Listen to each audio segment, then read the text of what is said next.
చేయాలి.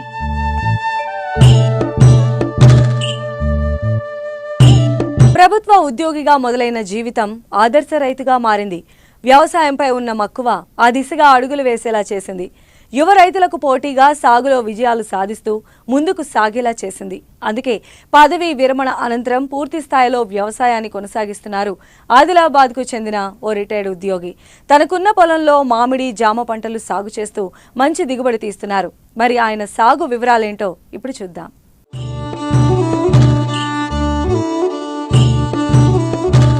అడవుల జిల్లా అయిన ఆదిలాబాద్లో ఉద్యాన పంటలు ఉద్భవిస్తున్నాయి.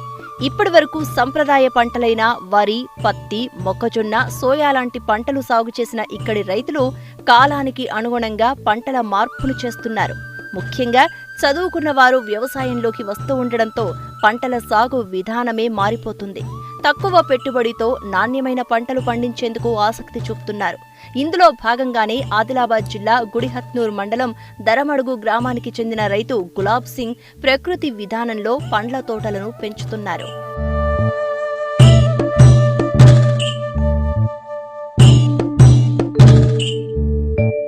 రైతు గులాబ్ సింగ్ పంచాయతీలో ఎగ్జిక్యూటివ్ ఆఫీసర్గా పనిచేసి రిటైర్ అయ్యారు.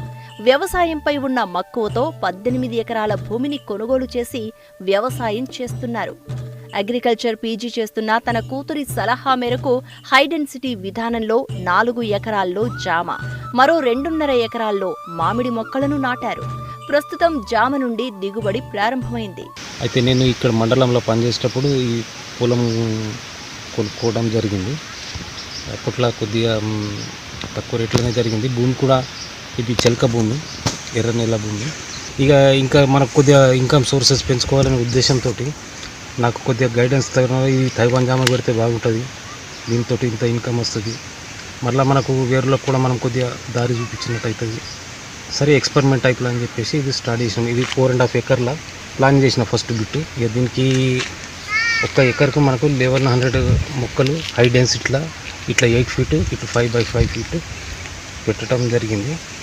దీనికి పిట్టింగ్, మరి ప్లాంటింగ్, మళ్ళీ లేబర్ ఛార్జెస్ దగ్గర 3.5 లక్షల రూపాయలు ఖర్చు వచ్చింది. మళ్ళీ డ్రిప్ అదనంగా ఇది గవర్నమెంట్ నుంచి నాకు సబ్సిడీ ద్వారా లభించింది. అది 1,55,000 దాకా లభించింది.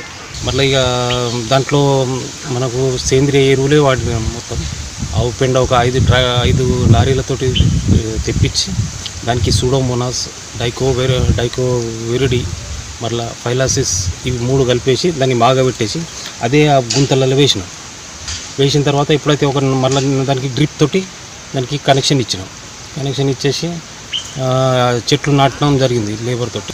ఇది ఇప్పుడు ఉన్న ఈ చెట్లు 9 months హైట్ పెరిగినాయి. ఈ హైట్కి వచ్చేసినాయి 9 monthsలో. ఈ మధ్యలోనే ఒక క్రాప్ తీసేసినాం. ఇది అంటే ఇక్కడనే లోకల్ మార్కెట్లో మనకు ఈ మేకలగండి దగ్గర లేబర్స్ అందరు అమ్ముకుంటారు. ఒక 4-5 ఎంప్లాయ్మెంట్ కూడా దీని ద్వారా లభించడం జరిగింది రెగ్యులర్గా. ఇప్పుడు జనవరిలో మనకు నెక్స్ట్ క్రాప్ వస్తుంది. అయితే దీనికి మనకు ఒక మొక్క నాకు 70 రూపాయలు పడింది. ఈ సంవత్సరం నాకు మొత్తం పెట్టుబడి అంతా వెళ్ళిపోతుందని నేను ఆశిస్తున్నాను.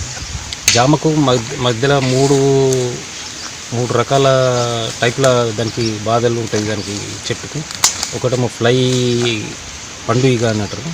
నెక్స్ట్ ఏమో నిమ్టోడ్స్, అది భూమి లోపల టచ్ చేస్తుంది. ఇంకోటేమో పిండి నల్లి అని. ఈ 3 వెరైటీస్ ఉంటుంది. మనం ఇంతకుముందు బాటిల్ టైప్లో మనం చూపించిన విధంగా అది పండు ఈగకు ప్యూరిఫై చేస్తుంది.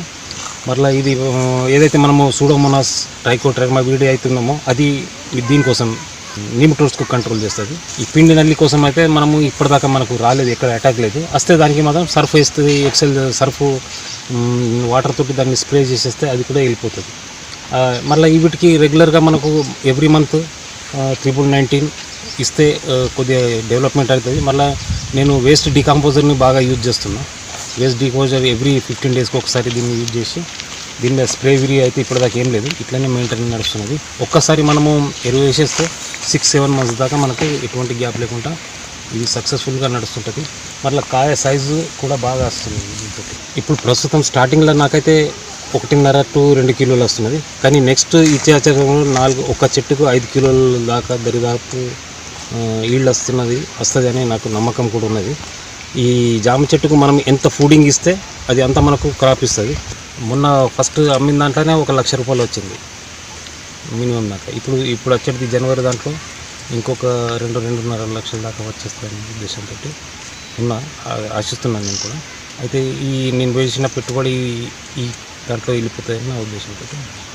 మారుతున్న కాలానికి అనుగుణంగా ప్రజల ఆహారపు అలవాట్లు కూడా మారాయి. రసాయనాలతో పండిన పంటలను తినడం వల్ల అనారోగ్య సమస్యలు పెరిగిపోయాయి. అందుకే ఇప్పుడు అందరూ సేంద్రియ పంటల కోసం ఎదురు చూస్తున్నారు. ప్రకృతి వ్యవసాయంలో పండిన ఉత్పత్తులకు మంచి మార్కెట్ కూడా ఏర్పడింది. నష్టభయం లేని సుస్థిర సేద్యంతో సాగును సఫలం చేసుకుంటూ అభివృద్ధి వైపు అడుగులు వేస్తున్న గులాబ్ సింగ్ తోటి రైతులకు ఆదర్శనీయం.